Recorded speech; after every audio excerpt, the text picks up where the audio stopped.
नमस्कार विद्यार्थी मित्रांनो, स्वागत आहे आपलं महा एक्झाम पॉइंट एज्युकेशनल यूट्यूब चॅनलमध्ये. तर मित्रांनो, आजच्या व्हिडिओमध्ये आपण महाराष्ट्र गृहनिर्माण व क्षेत्र विकास प्राधिकरण की ज्यालाच आपण माडा असं म्हणतो, माडाची मागील वर्षी क्वेश्चन पत्रिका ॲनालिसिस करणार मित्रांनो की त्यावेळेस नेमकं कोणत्या प्रकारचे प्रश्न जे आहेत ते विचारली गेलेली होती. क्वेश्चनचा डिफिकल्टी लेवल काय होता हे पण या व्हिडिओमध्ये आपण ॲनालिसिस करणार आहोत. तसेच मित्रांनो, तुम्हाला या परीक्षेसाठी जर डेली मॉक टेस्ट हवे असतील, डेली फ्रीमध्ये मॉक टेस्ट द्यायचे असतील तर मित्रांनो ते तुम्हाला कुठून आणि कसे देता येतील हे पण मी या व्हिडिओमध्ये सविस्तरपणे सांगितलेलं आहे. त्यामुळे व्हिडिओ खूप काळजीपूर्वक आणि शेवटपर्यंत पहा. तर मित्रांनो, आजचा व्हिडिओ स्टार्ट करण्या अगोदर तुम्ही चॅनलवर नवीन असाल तर चॅनल सबस्क्राईब करून घ्या. मित्रांनो, डेली व्हिडिओच्या अपडेटसाठी व्हिडिओला तर लाईक करा आणि इन्फॉर्मेटिव्ह वाटला तर तुमच्या मित्रांसोबत हा व्हिडिओ शेअर करायला मात्र विसरू नका. चला मित्रांनो, आपण जाऊया आता म्हाडाच्या ऑफिशियल क्वेश्चन पेपरवर आणि तिथून हा संपूर्ण पेपर आता ॲनालिसिस करूया. तर मित्रांनो, आता आपण आलेलो आहे महाराष्ट्र गृहनिर्माण व क्षेत्र विकास प्राधिकरण म्हाडाच्या सहाय्यक अभियंता स्थापत्य 2013च्या क्वेश्चन पेपरवर. तर मित्रांनो, आपण वेगवेगळ्या पोस्टचे जे क्वेश्चन पेपर आहेत ते ॲनालिसिस करत आहोत डेली व्हिडिओच्या माध्यमातून. वेगवेगळ्या पदांसाठी वेगवेगळे क्वेश्चन पेपर मागील वर्षी कोणत्या वर्षी जे अवेलेबल होत आहेत क्वेश्चन पेपर आमच्याकडे ते आम्ही तुम्हाला ॲनालिसिस करून सांगत आहोत. तर मित्रांनो, आजचा जो व्हिडिओचा पार्ट आहे आपला व्हिडिओचा पार्ट नंबर 3 आहे मित्रांनो, की ज्यामध्ये आपण सहाय्यक अभियंता स्थापत्य 2013चा क्वेश्चन पेपर ॲनालिसिस करणार आहोत. तर यापूर्वी देखील आपण हा क्वेश्चन पेपर जो ॲनालिसिस केलेला आहे त्यामध्ये आपण जनरल अवेअरनेस जे की सामान्य ज्ञानचे जे ते क्वेश्चन आपण ॲनालिसिस केलेले आहेत. तर मित्रांनो, या व्हिडिओच्या पार्ट 3 मध्ये आपण जे आहे इंग्रजीचे आपण क्वेश्चन्स आपण जे काही आहेत ते ॲनालिसिस करणार आहोत. मित्रांनो, या व्हिडिओमध्ये की नेमकं इंग्रजीचे क्वेश्चन, इंग्रजी ग्रामरचे क्वेश्चन कोणत्या प्रकारचे परीक्षेमध्ये विचारले जातात, जे क्वेश्चनचा डिफिकल्टी लेवल काय असतो हे संपूर्ण आपण या व्हिडिओमध्ये ॲनालिसिस करणार आहोत. जर मित्रांनो तुम्ही तो जनरल अवेअरनेसचा व्हिडिओ पाहिला नसेल सहाय्यक अभियंता स्थापत्य या पदाचा तर मित्रांनो तो पण तुम्ही व्हिडिओ पाहून घ्या. त्यामध्ये देखील आपण जनरल अवेअरनेसचे क्वेश्चन जे आहेत ते ॲनालिसिस केलेले आहे. तर मित्रांनो, तो व्हिडिओ तुम्हाला खाली डिस्क्रिप्शन बॉक्समध्ये मिळेल किंवा जो आपली प्लेलिस्ट आहे म्हाडा एक्झामची त्यामध्ये देखील जाऊन तुम्ही संपूर्ण व्हिडिओ वेगवेगळ्या पदाकरता बनवलेले जे व्हिडिओ आहेत ते तुम्ही तिथून संपूर्ण व्हिडिओ पाहू शकता. तर मित्रांनो, हा जो पेपर आहे तो 2013 मधला पेपर आहे मित्रांनो. त्यामुळे यामध्ये जो त्यावेळी जे आहे ते क्वेश्चनची संख्या खूप जास्त होती आणि यावेळी जी क्वेश्चनची संख्या जी असणारी आहे ती तुमची कमी आहे. परंतु मित्रांनो, जो सिलेबस आहे किंवा जो क्वेश्चनची डिफिकल्टी लेवल आहे तो सारखाच असणारा आहे. तर क्वेश्चन नेमकं त्यावेळेस कोणत्या प्रकारचे विचारले गेलेले आहेत, डिफिकल्टी लेवल काय होतं हे संपूर्ण आता पुढे आपण ॲनालिसिस करणार आहोत. तर मित्रांनो, आपल्या आजच्या व्हिडिओमध्ये इंग्लिशचे क्वेश्चन आपण कव्हर करणार आहोत. त्यामुळे आपण जर डायरेक्टली जाऊया इंग्लिशच्या सेक्शनवर आणि तिथून आपण संपूर्ण क्वेश्चन आपण ॲनालिसिस करूया. तर मित्रांनो, आपण आता जात आहोत डायरेक्टली इंग्लिशच्या सेक्शनवर. आपण यापूर्वी जे आहे मित्रांनो ते पाहिलेले आहे जनरल अवेअरनेसचे क्वेश्चन जे की ज्यामध्ये आपण संपूर्ण जी जनरल अवेअरनेस कव्हर केलेलं आहे. त्यानंतर मित्रांनो, यापैकी आपण आलेलो आहे आता 51व्या क्वेश्चनवर की जिथून जे आहे मित्रांनो इथून जे आहे ते इंग्लिश ग्रामरचे क्वेश्चन स्टार्ट होत आहेत. तर मित्रांनो, पहिला क्वेश्चन असा आहे आणि या स्वरूपाचेच क्वेश्चन जे आहे तुमचा जो सहाय्यक अभियंताचा पेपर आहे स्थापत्य सहाय्यक अभियंता त्यामध्ये देखील या प्रकारचे क्वेश्चन्स येणारे असतील आणि त्यांचं डिफिकल्टी लेवल जे आहे तर यांच्याच आसपास असणार आहे. त्यामुळे खूप काळजीपूर्वक हे क्वेश्चन ॲनालिसिस करा मित्रांनो, जे की ग्रामरचे आहे. संपूर्ण ग्रामरच असतो मित्रांनो. यामध्ये इंग्लिशच्या म्हणता थोडक्यात तुम्हाला एक पॅराग्राफ दिला जाईल आणि ग्रामर या दोनच गोष्टीवर हा जो क्वेश्चन पेपर आहे तो सर्वात जास्त फोकस करून बनवला जातो किंवा घेतला जातो. तर 51 क्वेश्चन असा आहे की suggest the synonym for the underlined word and choose the correct alternative. तर म्हटलेलं आहे की जो हा सेंटेन्स दिलेला आहे यामध्ये जो अंडरलाइन केलेला शब्द आहे त्या शब्दात आपल्याला समानार्थी शब्द सांगायचा आहे जो की ऑप्शन पैकी आहे. तर मित्रांनो लाईन अशी विचारली गेलेली आहे की Bruce Lee was adept in martial arts. जो शब्द आहे तो अडेप्ट हा शब्दाचा आपल्याला आधी अर्थ माहिती असणं गरजेचं आहे तरच आपण समानार्थी शब्द जो आहे तो ऑप्शन मधून निवडू शकतो. तर अडेप्ट म्हणजे काय असते तर अडेप्ट म्हणजे कुशल, एखाद्या क्षेत्रामध्ये खूप कुशल असणे, एखादी गोष्ट जी आहे त्याला बऱ्यापैकी जमते त्याला अडेप्ट असं जो त्याचा अर्थ जो होतो. तर आपला अडेप्ट या शब्दाचा यापैकी जो आहे ऑप्शन्स पैकी जो आहे तो आपल्याला आता याचं जे समानार्थी शब्द आहे तो निवडायचा आहे. तर अडेप्टचा जो समानार्थी शब्द बनणार आहे तो म्हणजे प्रोफिशियंट. तर प्रोफिशियंट या शब्दाचा देखील अर्थ होतो तो म्हणजे कुशल. तर Bruce Lee was adept in martial art जो इथं शब्द दिलेला आहे त्या जागी आपण प्रोफिशियंट शब्द सुद्धा हा यूज करू शकतो. Bruce Lee was proficient in martial arts हा देखील शब्द आपण इथं यूज करू शकतो कारण का याचा समानार्थी शब्द जो आहे तो हा होतो प्रोफिशियंट. अडेप्टचा देखील अर्थ कुशलच होतो आणि प्रोफिशियंटचा अर्थ देखील कुशलच होतो. तर मित्रांनो, ह्या प्रकारचे क्वेश्चन तुम्हाला थोडक्यात विचारले जातात. तर मित्रांनो, एखादं सेंटेन्स दिलं जाईल त्यामध्ये असं अंडरलाइन केलं जाईल आणि त्या शब्दाचा आपल्याला विरुद्धार्थी किंवा समानार्थी शब्द सांगा म्हणून ऑप्शन्स पैकी निवडायला सांगेल. तर यामध्ये आपल्याकडे व्हॅक्युलॅबरी हा सर्वात जास्त असणं गरजेचं आहे. जर आपल्याकडे सर्वात जास्त शब्दांचे अर्थ माहिती असतील तर या प्रकारचे क्वेश्चन जे आहे आपण एकाच मिनिटामध्ये सॉल्व्ह करू शकतो. त्यानंतर आपला दुसरा क्वेश्चन असा विचारला गेलेला आहे की दुसरा क्वेश्चन असा आहे choose a correct word for the phrase given. जे आपल्याला फ्रेज दिलेली आहे खाली आणि त्यापैकी आपल्याला जो करेक्ट ऑप्शन आहे यापैकी आपल्याला निवडायचा आहे. त्यानंतर याचं जे खाली आपल्याला एक थोडक्यात सेंटेन्स दिलेला आहे जो की कॉमाज मध्ये आहे. अन एक्सपिरियन्स्ड पर्सन दिलेला आहे आणि त्यासमोर ऑप्शन दिलेले आहेत आपल्याला खाली की a mentor, a trustee, an employ. D जो ऑप्शन आहे तो आहे अ वर्कर. पुन्हा खाली म्हटलेलं आहे की which of the above options is are correct. यापैकी जो कोणता जो यापैकी ऑप्शन्स आहे जे की या सेंटेन्स मध्ये जो योग्य येईल. तर याच्यापैकी जो असणारा आहे यापैकी जो आपल्याला यापैकी कोणते कोणते ऑप्शन्स लावून आपल्याला इथं योग्य सेंटेन्स बनवता येईल त्यामध्ये. तर याचं जे उत्तर आहे ते आहे option number 1 only A, a mentor. हे जे आहे ते योग्य फ्रेज आहे यापैकी. त्यानंतर 53वा question, write a correct phrase for the word given. तर इथे जो शब्द दिलेला आहे आपल्याला जो काय जे आहे अ ब्लॉक हेड दिलेला आहे आणि खाली आपल्याला ऑप्शन दिलेले आहेत a dull person, a head of the block, an arrogant one आणि आहे अ ब्लॉक्ड हेड हे दिलेलं आहे. पुन्हा खाली परत आपल्याला इन्स्ट्रक्शन दिलेली आहे की which of the above options is are correct. तर which of the above option is are correct, तर वरील कोणते ऑप्शन जे आहेत ते करेक्ट आहे. तर याचं जे उत्तर आहे ते आहे मित्रांनो ऑप्शन नंबर 2 जे की अ ओनली जे आहे याचं करेक्ट आन्सर आहे जे की अ डल पर्सन. त्यानंतर आहे 54वा क्वेश्चन आपला, fill in the blank with the correct tense from of the verb given. तर मित्रांनो ह्या स्वरूपाचे जे क्वेश्चन आहेत जे फ्रेज टाईपचे क्वेश्चन तुम्हाला परीक्षेमध्ये कमीच विचारले जातात कारण का प्रश्न संख्या जी आहे ती कमी करण्यात आलेली आहे. त्यामुळे या प्रकारचे क्वेश्चन तुमच्या परीक्षेमध्ये खूप कमी प्रकरणात एक जरी क्वेश्चन विचारला तरी खूप झालं मित्रांनो.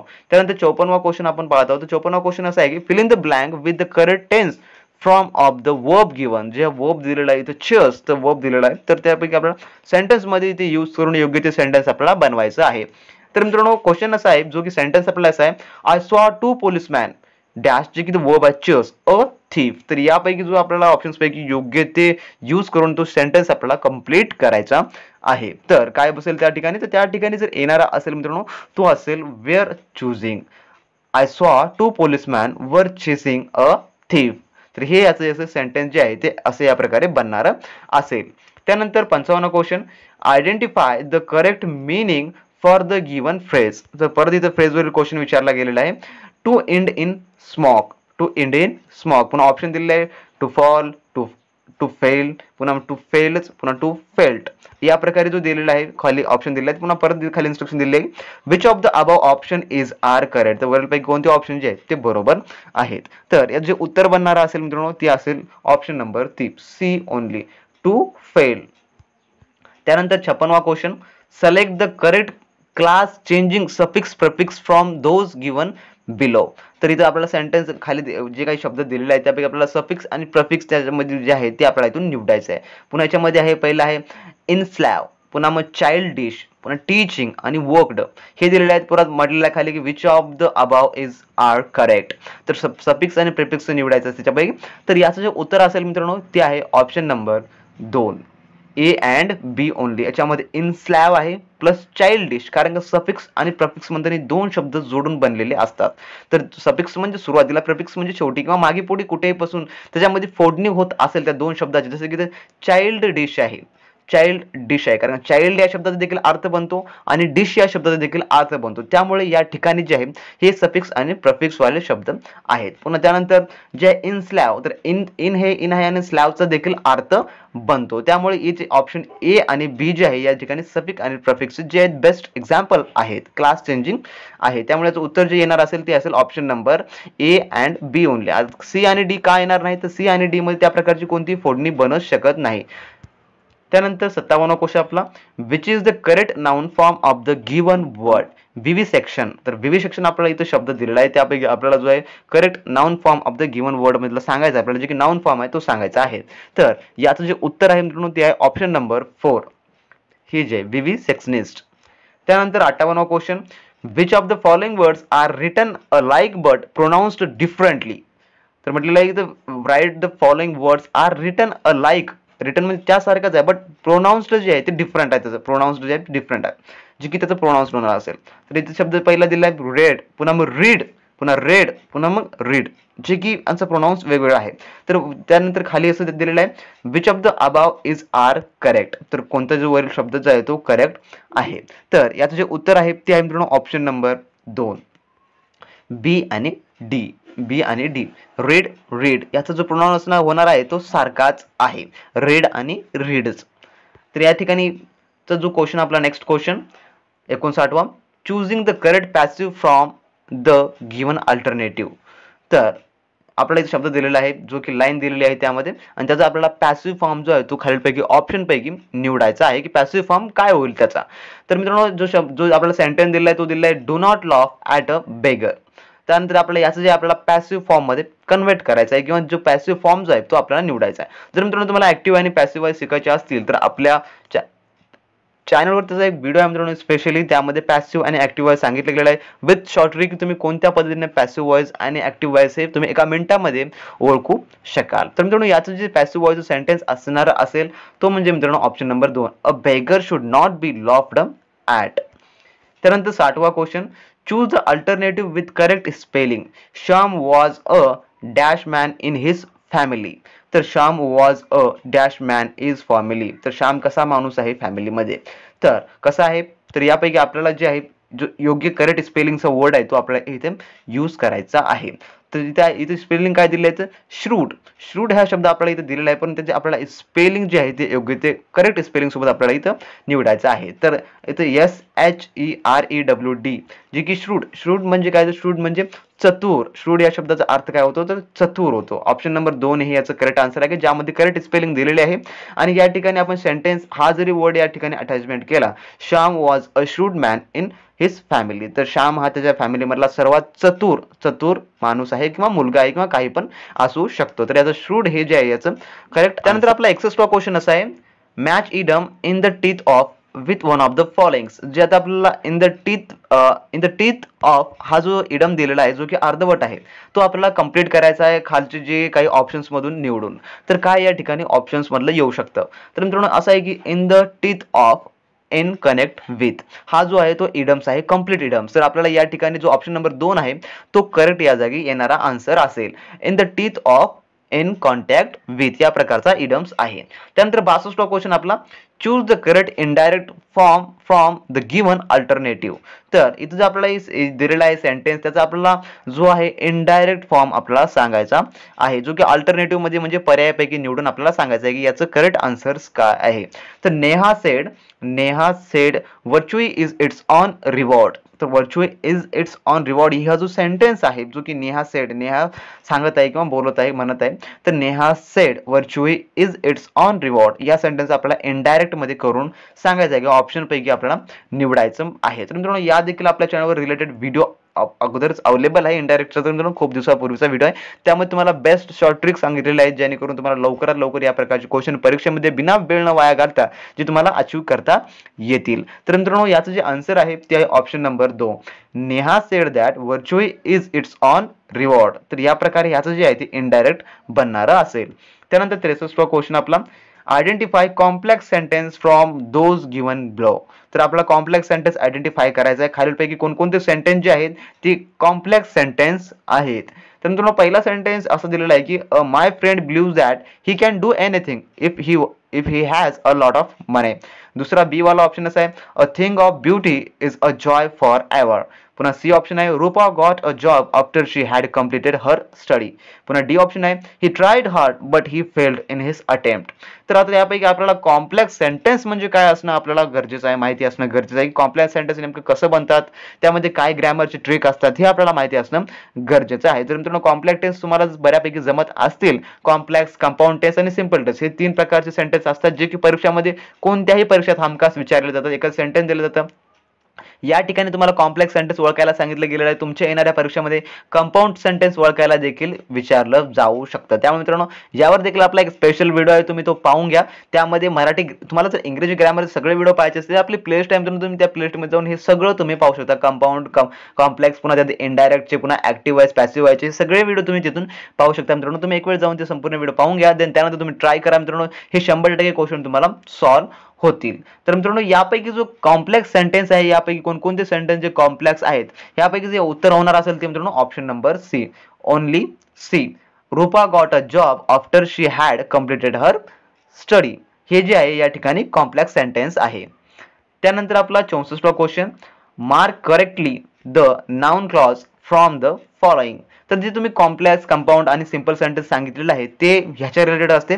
क्लॉज पासून जेच आहे समोरचा जो स्टेप आहे क्लॉजचा तो म्हणजे कंपाऊंड आणि कॉम्प्लेक्स व सिंपल सेंटेन्सचा आहे. त्यामुळे मित्रांनो हे तुम्हाला बेसिक आहे जे की क्लॉज माहिती असणं देखील गरजेचं आहे. क्लॉज माहिती असतील तर तुम्ही समोरचं देखील जे ग्रामरचा आहे भाग तुम्ही कंप्लीट करू शकता. तर mark correctly the noun clause from the following. तर आपल्याला यापैकी जो करंटली जो नाउन क्लॉज आहे तो आपल्याला इथून निवडायचा आहे. तर मित्रांनो याचं जे उत्तर आहे ते option number 1 I know where I can get the book हे जे आहे ते नाउन क्लॉज आहे.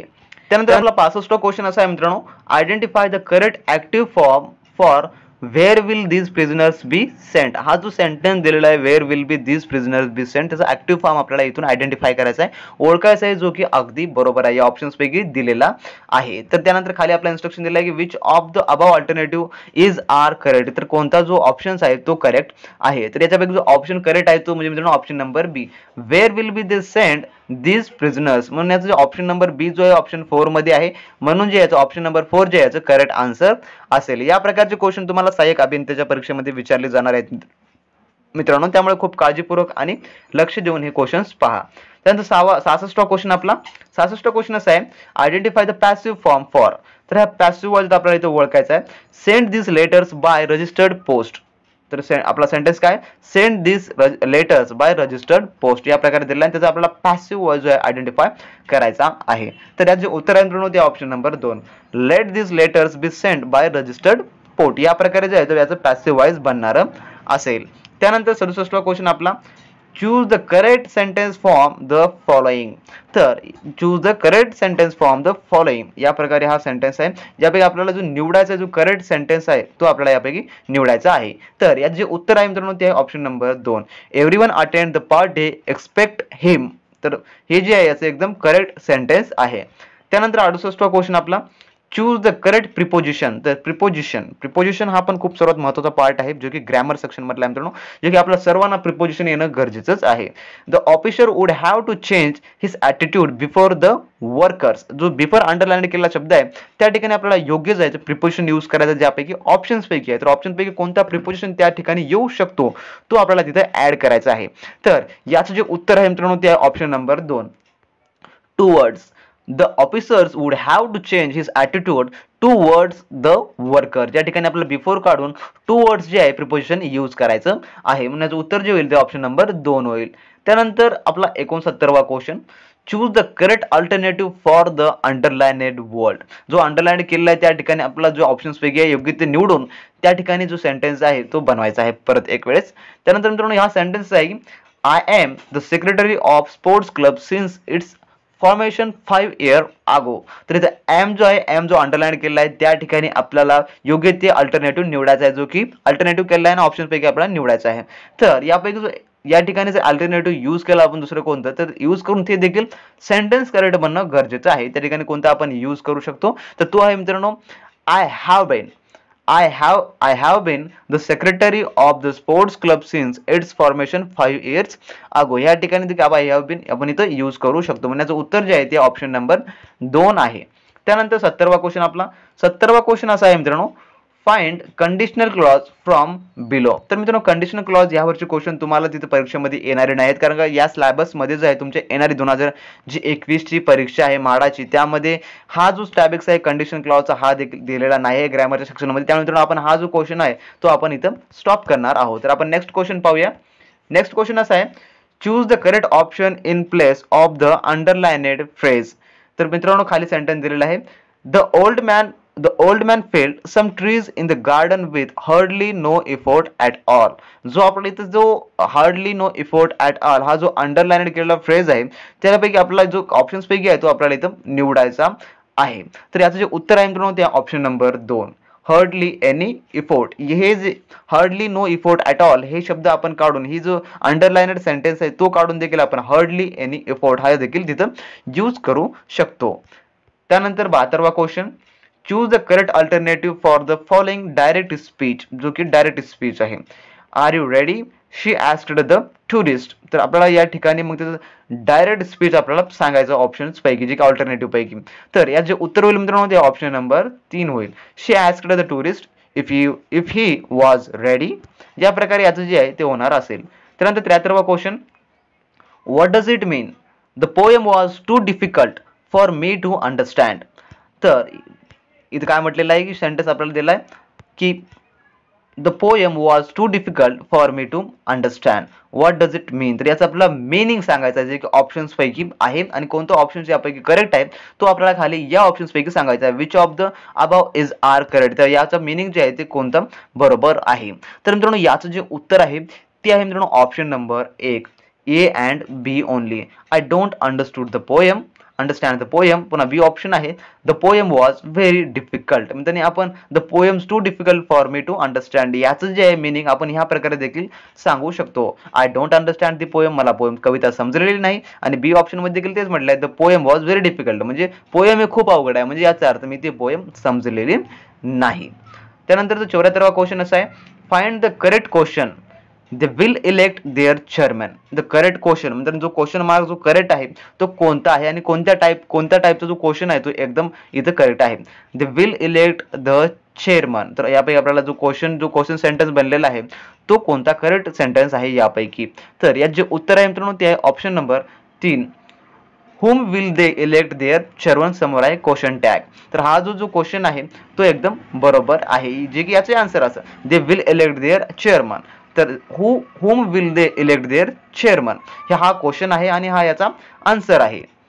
त्यानंतर 75वा question, identify the correct sentence from. जो करेक्ट सेंटेन्स आहे आपल्याला इथून आयडेंटिफॉर्म करायचा आहे.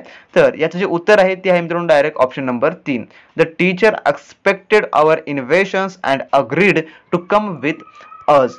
त्यानंतर 76वा क्वेश्चन आपला, choose the correct antonym of tranquil. तर जो शब्द आहे ट्विनक्विल, तर ट्विनक्विल या शब्दाचा आपल्याला जो आहे तो आपल्याला अपोजिट शब्द म्हणजे की अँटोनियम शब्द सांगायचा आहे, जो की विरुद्ध शब्द आहे तो सांगायचा आहे. तर आपल्याला सुरुवातीला या ट्विनक्विल या शब्दाचा अर्थ काय होतो हे आपल्याला माहिती असणं गरजेचं आहे. तर ट्विनक्विल या शब्दाचा जो अर्थ होतो तो म्हणजे शांत किंवा स्वस्थ. शांत हा या शब्दाचा अर्थ होतो ट्विनक्विल. तर शांत या शब्दाचा आपल्याला माहिती आहे की अपोजिट काय होतं. तर शांत या शब्दाचं नेहमी अपोजिट होतं की अशांतता किंवा गदारोळ करणे असा होतो. तर याचा जो इंग्लिशमध्ये अर्थ होणारा काय असेल मग तो असेल म्हणजे नॉयझी. नॉयझी या शब्दाचा अर्थ आहे गदारोळ करणे म्हणजे अशांतता ठेवणे, त्याला नॉयझी आपण असं म्हणतो. म्हणून या ट्विनक्विल या शब्दाचा जो अपोजिट शब्द आहे तो म्हणजे ऑप्शन नंबर 4चा नॉयझी. त्यानंतर 77वा question, find out number of pronouns in the following sentence. तर या खाली जो सेंटेन्स दिलेला आहे त्यामध्ये एकूण किती प्रोनाउन आहेत हे आपल्याला इथं सर्च करून या ऑप्शन्स पैकी निवडायचं आहे की किती प्रोनाउन आहे त्या वरील दिलेल्या सेंटेन्स मध्ये. सेंटेन्स आहे की I planted these coconut trees 5 years ago. When I started yielding coconuts, the other has not. तर यापैकी किती प्रोनाउन्स आहेत हे आपल्याला काउंट करायचं आणि खालील जी संख्या दिलेली आहे त्यापैकी आपल्याला निवडायची आहे. तर मित्रांनो यामध्ये एकूण किती प्रोनाउन आहे, तर यामध्ये एकूण जे प्रोनाउन बनणारे असतील ते मित्रांनो ऑप्शन नंबर 3 चे एकूण 3. यामध्ये सेंटेन्स मध्ये जे आहेत एकूण 3 प्रोनाउन आहेत. त्यानंतर 78वा क्वेश्चन असा आहे, which verb will be suitable to fill in the blanks. तर यापैकी जो ऑप्शन्स पैकी कोणता जो आहे वर्ब जो आहे तो त्या ठिकाणी येईल. त्यानंतर क्वेश्चन असा आहे, my daughter Madhavi dash a good memory. तर या ठिकाणी काय येईल, हॅज बीन, हॅज, पुन्हा इज, विल बी. तर या ऑप्शन्स पैकी काय येईल या ठिकाणी. तर यात जे उत्तर आहे मित्रांनो ते option number 2 has. My daughter Madhavi has a good memory. त्यानंतर 79वा क्वेश्चन आपला, point out the number of adjectives involved in. It is safer to send important letters by registered post than by ordinary post. तर याच्यामध्ये जे adjective आहेत आपल्याला या sentence मध्ये ते किती आहेत हे आपल्याला निवडायचं आहे आणि खाली ऑप्शन मध्ये दिलेले आहेत आपल्याला 4 आहेत, 3 आहेत, 2 आहेत हे आपल्याला सांगायचं आहे. तर याच्यामध्ये एकूण किती ॲडजेक्टिव्ह आहेत या सेंटेन्स मध्ये आपल्याला ॲडजेक्टिव्ह म्हणजे काय हे माहिती असणं गरजेचं आहे. जर आपल्याला ॲडजेक्टिव्ह माहिती असतील तर आपण सेंटेन्स मध्ये किती ॲडजेक्टिव्ह आहेत हे आपण सहजपणे ओळखू शकतो. तर याच्यामध्ये एकूण किती ॲडजेक्टिव्ह आहेत तर ते आहेत ऑप्शन नंबर 3, जे की ऑप्शन नंबर 2 आहे आणि याच्यामध्ये या सेंटेन्स मध्ये 3 ऑब्जेक्टिव्ह आहेत ॲडजेक्टिव्ह. त्यानंतर 80वा question, identify correct use of article. तर जो याच्यामध्ये आर्टिकल यूज केलेले आहे तर ते किती आर्टिकल याच्यामध्ये योग्य आहेत आणि कुठं कुठं अयोग्यपणा निवडलेला आहे आणि करेक्ट आर्टिकल यूज केलेला कोणता सेंटेन्स आहे आपल्याला निवडायचा आहे. तर मित्रांनो याचं जे उत्तर आहे ते मित्रांनो option number 3, Telugu is spoken in Andhra Pradesh. Telugu is spoken in Andhra Pradesh हे जे आहे ते एकदम व्यवस्थित आर्टिकल यूज केलेला सेंटेन्स आहे जो की करेक्ट सेंटेन्स आहे. जर मित्रांनो तुम्हाला फ्रीमध्ये मॉक टेस्ट द्यायचे असतील तर मित्रांनो खाली डिस्क्रिप्शन बॉक्समध्ये लिंक दिलेला आहे फ्री मॉक टेस्टची. तुम्ही त्या लिंकवर क्लिक करून डेलीच्या डेली नवीन नवीन फ्री मॉक टेस्ट देऊ शकता म्हाडा या एक्झामसाठी. तिथे देखील तुम्हाला मराठी व्याकरण, इंग्रजी व्याकरण, जे की मॅथ, पुन्हा त्यानंतर जनरल अवेअरनेस या चारही सेक्शन जे आहे मित्रांनो तुम्हाला तिथे free of cost test available करून देण्यात आलेले आहे. तसे मित्रांनो जर तुम्हाला टेक्निकल क्वेश्चन हवे असतील पर पोस्ट नुसार तर ते देखील आपल्या वेबसाईटवर टेस्ट सिरीज मार्फत तुम्हाला उपलब्ध करून देण्यात आलेले आहे. तुम्ही तिथे डेलीच्या डेली मित्रांनो टेस्ट सिरीज तुम्ही सॉल्व्ह करू शकता आणि नवीन नवीन जे टेस्ट सिरीज आहे तिथे अपलोड केली जातात. त्यामुळे मित्रांनो तुम्ही टेस्ट सिरीज द्यायला विसरू नका. आणि मित्रांनो यात जर तुम्हाला सरावासाठी पीडीएफ हवी असेल किंवा क्वेश्चनची पीडीएफ हवी असेल तर आपला टेलिग्राम ग्रुप जॉईन करून घ्या. त्याची पण लिंक खाली डिस्क्रिप्शन बॉक्समध्ये दिली. टेलिग्राम ग्रुपमध्ये आम्ही सर्व तुम्हाला अपडेट देत असतो. त्यानंतर आपला 81वा क्वेश्चन असा आहे, provide correct adverb for the blank. जो या ठिकाणी आता जो ब्लँक शब्द दिलेला आहे, जो ब्लँक आहे त्या ठिकाणी आपल्याला योग्य जो आहे यापैकी ॲडव्हर्ब जो आहे निवडायचा आहे. The minister spoke dash about the problems that the state faced. तर या ठिकाणी काय येऊ शकतं, तर यात जे उत्तर आहे मित्रांनो ते आहे option number 3. The minister spoke frankly about the problems that the state faced. या ठिकाणी जे येणार असेल तो म्हणजे फ्रँकली. त्यानंतर 82वा question, supply proper preposition for the blank. जे प्रॉपर प्रिपोजिशन आहे ते आपल्याला यूज करायचं आहे या ब्लँक जागेमध्ये. His capacity dash hard work seems unlimited. तर या ठिकाणी कोणतं प्रिपोजिशन येईल जे प्रॉपर प्रिपोजिशन आहे, तर यात जे उत्तर आहे मित्रांनो ते आहे option number 2 for. His capacity for hard work seems unlimited. त्यानंतर 83वा question, find the correct conjunction for the blank. तर या ठिकाणी आपल्याला योग्य कंजक्शन यूज करायचं या खालील ऑप्शन पैकी. Dash you go there you won't know what has happened. तर या ठिकाणी आपल्याला योग्य ते कंजक्शन यूज करायचं आहे. तर यात जे उत्तर आहे मित्रांनो ते आहे option number 2 unless you go there you won't know what has happened. त्यानंतर 84वा क्वेश्चन आपला 84वा क्वेश्चन असा आहे की find the correct interjection for the blank. इथे इंटरजेक्शन आपल्याला यूज करायचं जो की ऑप्शन्स पैकी काय येऊ शकतो योग्य. इथे दिलेला exclamatory mark, don't say a word of this to anyone. तर या ठिकाणी काय येऊ शकते, oh don't say a word of this to anyone. Oh don't say a word of this to anyone. Alas don't say a word of this anyone का hush don't say a word to of this anyone's. का यापैकी कोणतं option जर या ठिकाणी येऊ शकतो तर तो म्हणजे मित्रांनो ऑप्शन नंबर 4 आहे, ज्याच्यामध्ये hush don't say a word of this to anyone हे जे आहे या ठिकाणी येणारं योग्य जे आहे इंटरजेक्शन आहे. त्यानंतर 85वा question, identify a sentence with a modal auxiliary. तर मॉडेल ॲक्झरीनुसार ज्याच्यापैकी सेंटेन्स आहे तो आपल्याला इथं निवडायचा आहे की त्यापैकी किती सेंटेन्स जे आहे ते मॉडेल ॲक्झरीनुसार बनलेले आहेत. तर सेंटेन्स आहे की our country's prestigious need not suffer. There need be no doubt about that. C option आहे our country's prestigious does not need to suffer. पुन्हा जे डी ऑप्शन आहे तो आहे there does not need to be any doubt about that. तर मित्रांनो खाली दिलेला आहे की आपला which about the is are correct. वरीलपैकी कोणकोणते सेंटेन्स जे आहे ते मॉडेल ॲक्झरीनुसार करेक्ट आहेत. तर यात जे उत्तर आहे मित्रांनो ते आहे option number 1 A and B only. Our country's prestiges need not suffer. पुन्हा there needs be not doubt about that. हे जे आहे ते एकदम योग्य आहेत, करेक्ट आहेत. त्यानंतर 86वा question, give antonym of the underlined word. तर इथे म्हटलेला आहे मित्रांनो जो अंडरलाइन केलेला आहे त्या शब्दाचा आपल्याला अपोजिट शब्द सांगायचा आहे जो की विरुद्धार्थी शब्द सांगायचा आहे. तर शब्द असा आहे की his parsimonious habits are known to all his friends. तर इथे जो शब्द दिला आहे जो पार्सिमिनियम्स, तर पार्सिमिनियम्स या शब्दाचा आपल्याला जो आहे तो अपोजिट शब्द सांगायचा आहे जो की अँटोनियम्स आहे तो सांगायचा आहे. तर सुरुवातीला आपल्याला या पार्सिमिनियम म्हणजे काय, पार्सिमिनियम या शब्दाचा अर्थ काय होतो हे आपल्याला माहिती असणं गरजेचं आहे. तर पार्सिमिनियम या शब्दाचा अर्थ होतो कंजूस. His parsimonious habits are known to all his friends, की त्याच्या कंजूसपणाची जी सवय आहे त्याच्या सर्व मित्रांना माहिती आहे, असा हा सेंटेन्स बनतो. तर आपल्याला या ठिकाणी या शब्दाचा जो आहे अपोजिट शब्द सांगायचा आहे. तर पार्सिमिनियम म्हणजे कंजूसपणा. तर श्रीमंतपणा ज्याच्याकडे संपत्ती आहे जो कंजूसपणा करत नाही त्यासाठी कोणता शब्द आहे, तर कंजूसपणा न करणे म्हणजे लॅविश हा शब्द त्यासाठी आहे. म्हणून याचं उत्तर येणार असेल ते असेल ऑप्शन नंबर 2 लॅविश म्हणजे न कंजूसपणा करणारा, पैशाची भरमसाठ किंवा कोणत्याही गोष्टीची ते भरमसाठ इतरांना देणारा. पार्सिमिनियम्स म्हणजे कंजूसपणा करणे आणि लॅविश म्हणजे श्रीमंतपणा किंवा मोठेपणा दाखवणे असा होत त्याचा अर्थ. म्हणून याचं उत्तर जे येईल ते ऑप्शन नंबर 2 होईल. तर मित्रांनो या प्रकारचे जे प्रश्न आहेत तुम्हाला 100% येतातच, समानार्थी विरुद्ध शब्द. त्यासाठी फक्त तुमच्याकडे व्हॅक्युलॅबरी असणं गरजेचं आहे. प्रश्नाचा जो अर्थ होतो मराठीमध्ये तो कळणं गरजेचं आहे. त्यानंतर जर तुम्हाला माहित जर असेल की मित्रांनो जर समजा हा प्रश्न परीक्षेमध्ये आला की पार्सिमिनियमच्या या शब्दाचा तुम्हाला अपोजिट सांगायचा आहे, तर तुम्ही सुरुवातीला ऑप्शन मध्ये निवडणार की लॅविश शब्द हा कुठे आहे. जर लॅविश असेल तर याचं एकदम करेक्ट आन्सर असेल. त्यामुळे मित्रांनो जर तुम्हाला माहिती असेल की कोणत्या शब्दाचा अर्थ काय होतो, तर मित्रांनो ते तुम्ही त्या जे शब्द आहे किंवा त्याचं उत्तर बनतं ते तुम्हाला लवकर शोधता येतं. त्यानंतर 87वा क्वेश्चन आपला, identify the imperative mood from. तर जो इम्परेटिव्ह सेंटेन्स आहे, कोणता इम्परेटिव्ह करेक्ट सेंटेन्स आहे तो आपल्याला खालीलपैकी आयडेंटिफाय करायचा आहे, म्हणजे निवडायचा आहे. तर याचे उत्तर होईल मित्रांनो ते आयडेंटिफाय जो केलेला आहे आपण इम्परेटिव्ह मूड मध्ये तो म्हणजे option number 3, why on earth didn't you tell me. हा जो आहे जो एकदम करेक्ट सेंटेन्स आहे आयडेंटिफाय केलेला. त्यानंतर 88वा question, which of the following sentence are correct. तर खालीपैकी कोणते सेंटेन्स जे आहे ते करेक्ट आहेत आणि खाली परत विचारलेलं आहे की which of the above is are correct. तर वरीलपैकी कोणकोणते सेंटेन्स जे आहे दिलेले जे सेंटेन्स आहे ते एकदम बरोबर आहे. तर सेंटेन्स आहे ऑप्शन नंबर ए चा, either to works or other director is to blame for this. पुन्हा बी ऑप्शन आहे, no person of that name live here. C option आहे, either the director or the workers are to blame for this. पुन्हा D option आहे, I have ordered the cement but none have it arrived. तर यापैकी कोणकोणते sentence जे आहे ते correct आहे ते आपल्या ऑप्शन्स पैकी सांगायचं आहे. तर याच्यापैकी जो करेक्ट सेंटेन्स आहे मित्रांनो ते आहे ऑप्शन नंबर ए आणि C, either the workers or the director is to blame for this. आणि जो ऑप्शन नंबर सी आहे, either the director or the workers are to blame for this, हे जे आहे ते सेंटेन्स जे आहे ते करेक्ट आहे. म्हणजे उत्तर जे आहे option number A and C चं ऑप्शन 1 जे आहे याचं करेक्ट उत्तर आहे ऑप्शन नंबर 1.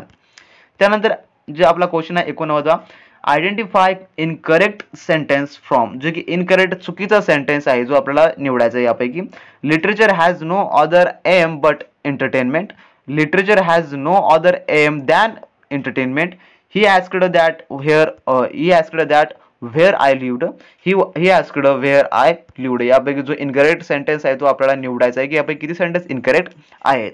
तर मित्रांनो यापैकी जो इनकरेक्ट सेंटेन्स आहे तो म्हणजे literature has no other aim but entertainment. आणि जो ही asked where I lived हे जे आहे ते इनकरेक्ट स्टेटमेंट्स किंवा सेंटेन्स आहेत. म्हणजे उत्तर जे आहे ते ऑप्शन नंबर 1 येईल. त्यानंतर 90वा question, match the phrase fair play with. जो की याच्यामध्ये आपल्याला मॅच करायचा हा फ्रेज जो की खालच्या ऑप्शन्स पैकी आहे. तर याचं उत्तर जे होईल मित्रांनो ते होईल option number 3, honest method. Fair play with honest method. त्यानंतर 91वा क्वेश्चन, सप्लाय करेक्ट मिनिंग. याचा करेक्ट जो आपला अर्थ आहे तो या ऑप्शन्स पैकी आपल्याला निवडायचा आहे. अ पास्ट मास्टर त्यासाठी एकदम योग्य मिनिंग लावायचं. तर पास्ट मास्टरला काय म्हणतो आपण, अन एक्सपर्ट. जो की त्याच्याकडे अ पास्ट मास्टर म्हणजे तो कधी ना कधी एक मास्टर होता भूतकाळामध्ये, त्याला आपण काय म्हणतो, त्याला आपण म्हणतो एक्सपर्ट्स किंवा कोच, असं वेगवेगळे शब्द आहेत. पण या ठिकाणी जो आपला यूज करायचा आहे अन एक्सपर्ट. त्यानंतर आपला 92वा क्वेश्चन असा आहे, सप्लाय करेक्ट मिनिंग हुश मनी. जो की हुश मनी हा शब्द आहे यासाठी आपल्याला करेक्ट जो मिनिंग आहे याचा अर्थ जो होतो तो आपल्याला इथून सांगायचा आहे. तर यात जे उत्तर आहे मित्रांनो ते ऑप्शन नंबर 4, ब्रीफ जे आहे याचं एकदम करेक्ट आन्सर आहे. त्यानंतर 93वा question, supply correct meaning for the salt of the earth. याचा जो आपला एकदम करेक्ट मिनिंग जो आहे तो सांगायचा आहे. तर यात जे उत्तर होईल मित्रांनो ते option number 3, the best people of the earth. The salt of the earth म्हणजे the best people of the earth या प्रकारे जो आहे मिनिंग होणारा असेल. तरी पण मित्रांनो जो सप्लाय करेक्ट मिनिंग फॉर जो आहे तो तुमच्या सिलेबस मध्ये सर्वात जास्त काय क्वेश्चन विचारले जाणार नाहीत. मे बी विचारू पण शकतं आणि मित्रांनो विचारलं पण जाऊ शकणार नाही. त्यामुळे हे एवढे काय क्वेश्चन हे इम्पॉर्टंट नाहीत मित्रांनो, जे की हे सप्लाय करेक्ट मिनिंग फॉर हे तुम्हाला भविष्यामध्ये विचारले जाऊ शकते किंवा विचारलं जाऊ पण शकणार नाही. तरी पण मित्रांनो या प्रकारचा क्वेश्चन जर विचारला गेला तर त्यामध्ये फक्त तुम्हाला त्याचा अर्थ काय होतो सिंपल भाषेमध्ये, सिंपल इंग्लिशमध्ये ते तुम्हाला सांगायचं असतं. तर मित्रांनो त्यानंतर आपला 94वा क्वेश्चन असा आहे की सप्लाय करेक्ट मिनिंग परत तोच विचारला गेलेला आहे की लिंगुआ फ्रँका. तर लिंगुआ फ्रँका याचा जो अर्थ काय होतो हे आपल्याला सांगायचं आहे. तर याचं जे उत्तर होईल त्याचा अर्थ होईल ते होईल मित्रांनो लँग्वेज फॉर कॉमन पीपल. तर ऑप्शन नंबर 4 हे याचा आन्सर होईल, लँग्वेज ऑफ कॉमन पीपल. त्यानंतर 95वा क्वेश्चन आपला, insert the correct punctuation marks at below. तर आपल्याला खालीलपैकी जो @ दिलेला आहे हा त्याच ठिकाणी आपल्याला योग्य ते पंजक्शन मार्क यूज करायचा. जो विरामचिन्ह कोणतं येईल त्या ठिकाणी ते आपल्याला यूज करायचं आहे. तर शेली सेज त्या ठिकाणी पुन्हा ॲट आहे, our sweetest songs are those that tell of saddest thought. तर यात जो @ यूज केलेला आहे त्या जागी आपल्याला योग्य ते पंक्च्युएशन मार्क यूज करायचं की त्या ठिकाणी कोणता पंक्च्युएशन मार्क येऊ शकतो. तर सेली सेज, तर या ठिकाणी येईल colon. Our sweetest songs are those that tell of saddest thought. तर या ठिकाणी @ काढून जे येईल त्या ठिकाणी येईल कॉलन येईल. त्यानंतर मित्रांनो 95 क्वेश्चन झालेले आहेत आपले.